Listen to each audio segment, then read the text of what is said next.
Welcome everyone to a Tortuga Talks channel blog type rant maybe. This one's going to be specifically on space games and casual versus hardcore play styles or game designs, but I'm not actually going to be playing a space game. Just in the background while I talk, I'll probably be advancing my Hearthstone 3 gameplay as the United States. A few updates just in case you caught my nation poll where I was playing the United States. Nationalist Spain has actually ended up coming back, and the war is still going on. Actually, World War II has started at this point. Germany, for some reason, Germany didn't take the events that allow them to create Slovakia and just annex Czechoslovakia. But I hope they did do the Anschluss. I don't know how to say it, where they take Austria. So that's the good news, is they at least did that, because that helps them a lot. And I'm sure that they'll be able to take Czechoslovakia no problem, and Poland too. So the war has started, and National Spain is slowly edging out a victory here. It's been a long fight. I don't know if I've seen National Spain fight this long. I mean, the last time I remember was maybe in the For the Motherland, so maybe they changed something, but usually the war ended in 1938, and here we go, middle of 1939. Anyway, so let's just start talking about what I want to talk about here. I'm going to slowly progress time.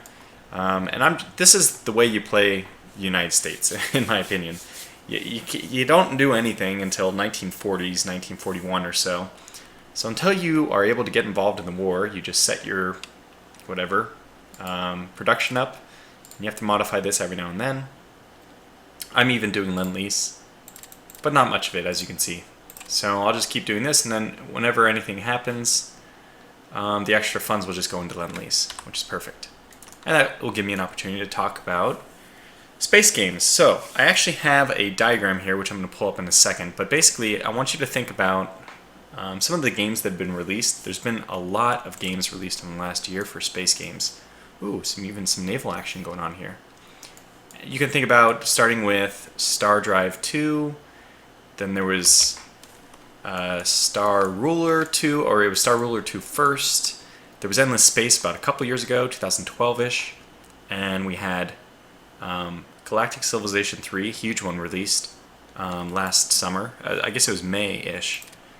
Then we also had Polaris recently. And now the big one, the one I'm trying to talk about specifically, is Stellaris. Because my appreciation for... There we go. My appreciation for Paradox games is pretty high. In fact, my expectations are pretty high because we've come to expect a lot from them. That's why we keep buying their products, because we already expect that the game is good. So that has a good side where we're very interested in their products just because of their name. But the downside to that, for them at least, is that we have higher expectations of their releases. So what does that mean for us? I guess it means that we expect Stellaris to be better than Polaris.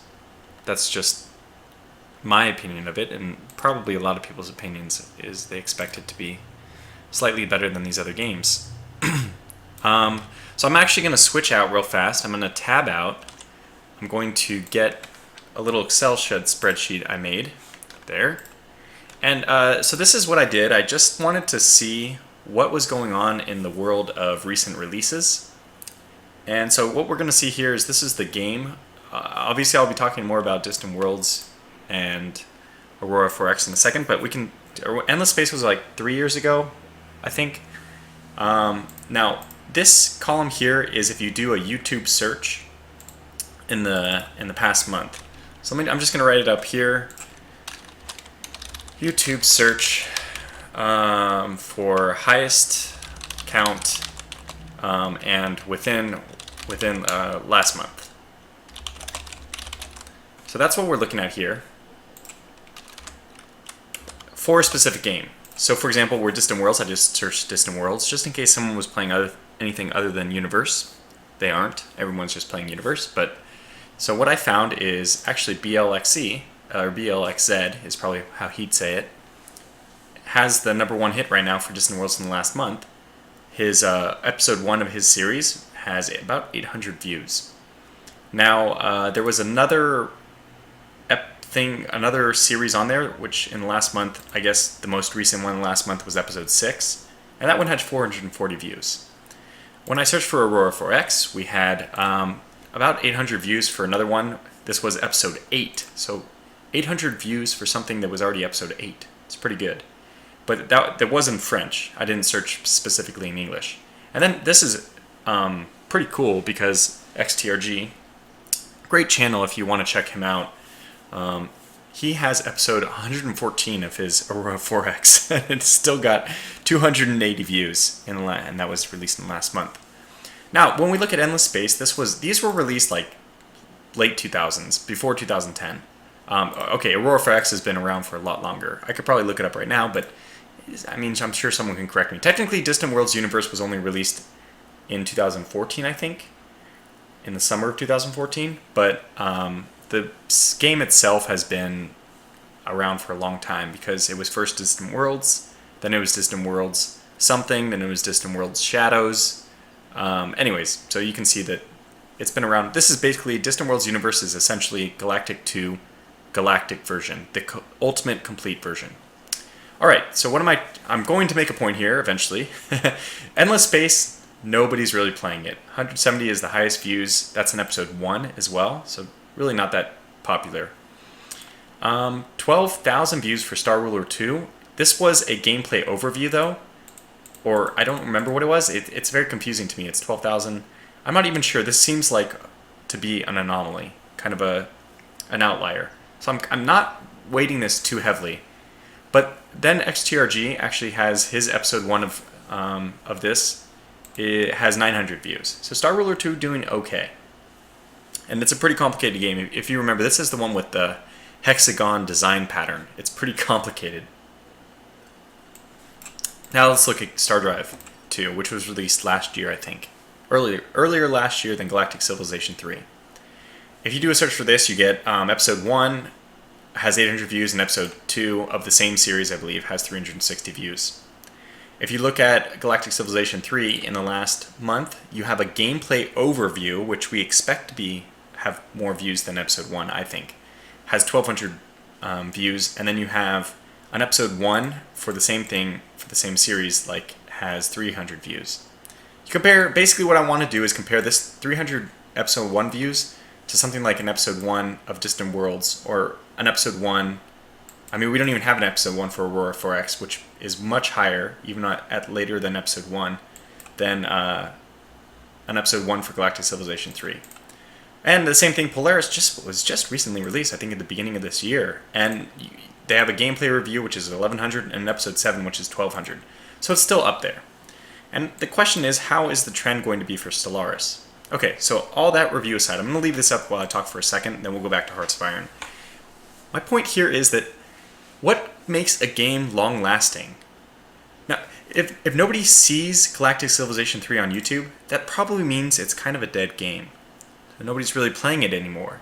And that means nobody's buying it anymore. If you don't see anything, if there's no interest in it on YouTube, I think it's kind of a telltale sign that game is not being bought as much anymore, because I mean, somebody would find time to play it on YouTube if there was an audience for people wanting to watch it, so if there was still interest in the game. That's kind of obviously it's not a perfect hypothesis, but this is the best I can do just without doing some like market research or something. And I think it's just kind of an obvious point. Distant Worlds and Aurora 4X are extremely complicated games, but because of that, the beauty of their game does not lie at all within the graphics. When I think of Galactic Civilization 3, I look at how well polished the game was. And it's still a good game, but really it's Galactic Civilizations 2 with a better shell on it. And I don't know if that was an extremely compelling reason to buy the game. And I think that they may even have taken out a little bit of the complexity in Galactic Civilization 3. Now, I haven't played GC3, but that's just my speculation because I saw how it was supposed to be. I mean, it just looked. I don't want to say it because I love Stardock, and I think Stardock is one who helped with Galactic Civilization 3. Correct me if I'm wrong, but I really like Galactic Civilizations 2, which I played the Galactic version on, the total complete version. That was a fantastic game. But why is it that it's not doing as well as Distant Worlds and Aurora 4X. Okay, I mean, this is a game that was just released less than a year ago, right? Or about a year ago. Same thing with Star Drive 2. It's really fallen off. I don't know, like, Polaris, it's just a game, it sucks because it's coming out way too close to Stellaris to be extremely popular. Polaris, I guess they're both okay to say. Although I think this is only Stellaris. I don't think you can say Stellaris. I mean, you can. It's just the English language. Everything's messed up, but... Okay, so let's get just to the point. Is Stellaris, I don't want it to be one of these type games. One of these type games where it's fun to look at, but it doesn't have enough depth. And one of the things I'm kind of confused by with it, I guess there's two things that concern me. One is the way you gather resources, which seems to be extremely simplistic. There's no, like, think of EU4, Europa Universalis 4. Gathering resources is pretty simple in that, but you still have this huge trade system in the background with a lot of complexity. And I haven't seen anything like that in Stellaris. Also, probably the biggest thing, and this is going to be when I switch back to Hearts of Iron, is the technology tree. For the technology tree, you pick a card. It's like a deck game. If you don't pick the card that you want, or, I mean, if you pick the card you want, the other cards go recycled back into the deck. And that means, really, really unfortunately, that you don't have a beautiful research technology screen, which I gotta say is one of the most compelling things about Distant Worlds universe, about Aurora 4X. This ability to push your race, your space empire, down a specific lane of research. And you can't do that. You just can't do that in Stellaris. I mean, maybe this is something that they're going to add as downloaded content. I don't know. But you just are given, they randomly give you 3 possible research topics, and you have to choose one. Or maybe it's 4. I've seen both 3 and 4. So I'm a little concerned that, I'm a little worried that maybe Stellaris is going to end up being one of those games that we end up playing for about 9 months. It's a lot of fun. And okay, so this is obviously a bit over panicked because we know that Paradox releases good games, and that's still what the bottom line should be, is that we should trust them because they've really come through in the past. But it's just kind of interesting to think that what they're making is not going to be something, I guess, which rivals Distant Universe or Aurora 4X. And I'm saying that the games, if I wanted to talk about casual versus hardcore gaming, which is ultimately what this is supposed to be about, using Stellaris as an example, but we think about games like, I mean, you can think of driving games. On one side of the extreme, you have like GTA, Grand Theft Auto, where there's really unrealistic driving controls, right? You can do all these crazy things that are not at all possible in real life, but it's fun, and that makes it arcade, it's casual. That means anybody can pick it up and try to have fun. However, that's not going to entertain people who are really interested in serious driving. Let's see, Nav Pilot. I think I'll keep that one up. On the opposite side of the spectrum, you have like NASCAR, Formula 1 games, where you can even tweak the realism to almost real world physics. Like where you have to drive as good as the real Formula 1 drivers to perform as well in track times. So you have both sides. But when you think of a game that's meant for driving, most people aspire to get as realistic as they possibly can because that adds to our immersion. And I would say the same is true in, let's even talk about first-person shooters. A lot of first-person shooters are definitely not realistic because you can run while you're jumping and shooting at the same time. It's kind of ridiculous, right?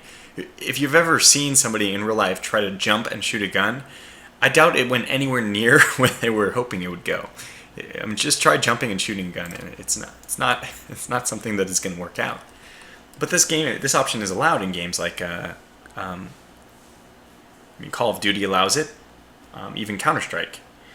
If you went to the opposite side of the extreme, a much more realistic game, I mean, GTA, Grand Theft Auto can again be our most casual, most arcade-style game. If you went to the opposite, you get Arma. Right now, the most recent iteration is Arma 3. Extremely realistic. It's a military simulation game. They don't even have a jump option in it because they know how absurd that is. Lastly, you have strategy type games. So Hearthstone 3 is an extremely good, in-depth, so therefore a very immersive game for World War II. The reason why is because it offers so many options that nations actually had available to them. Now sure, some things are outside of the realm of possibility from like a historical standpoint, but of course you don't want to just replay exactly World War II, you want to do it your way. So they allow a little freedom. Now all I'm trying to say is, the more in-depth and complicated something gets, in general, the long-lasting it is. This is Hearthstone 3. I don't remember when the most recent patch was released for it, or when the most recent expansion was even released. But it's been over a year, I think, since the last expansion, and this game was released, I think, in 2009, and people are still playing the heck out of it, because it's a great game. And Paradox, I think, is going to go slightly in the opposite direction, slightly more casual for Hearthstone 4. And I don't support that, as in, I would prefer it didn't happen, but I understand it completely, and it's fine. And I just hope, with the same hope I have about Hearthstone 4, that it'll still be a good game, is what I'm hoping for Stellaris, but I have less evidence that it will be. Because from what I'm seeing, it looks very basic. And that could make it an excellent game. Like for the first 3 months, I think a lot of people will give it good reviews. And I think that it'll also be a lot of fun for anyone to play. But my question is is it the kind of game that a year down the road or 2 years down the road, we're still going to be playing? And without an in-depth, complicated game, sometimes you're less likely to play them. So that's my Tortuga Talks. This is my blog on Stellaris and hardcore versus arcade type games. It's really an opinion, and I think Stellaris is going to be a great game. I'm not sure at what level of depth it'll be at. And my hope is pretty in-depth, because if I'm playing games like Hearthstone 3 and Distant Worlds Universe, you already know that I'm a guy who likes complicated, in-depth games. But Paradox still has to make some money, so we know that they need to appeal to slightly more people than just the fringe hardcore gamers like myself. And I don't know what a hardcore gamer is. I'm using that term very loosely because I really don't know what the definition is. But thanks for watching this, and I will also have my Hearthstone 3 series starting soon. It looks like Italy is going to be the choice, and that'll be a lot of fun to play with. We'll have a lot of interesting options. El Alamein defending all along here, so we'll be attacking, but hopefully we can take that. And I even want to push my fleet up against the United Kingdom, try to help out Germany as best I can. So thanks for watching, and I hope you enjoyed my little opinion on Stellaris, and I look forward to its release. I'm very hopeful, and you guys should be too. So that's it for me. Take care.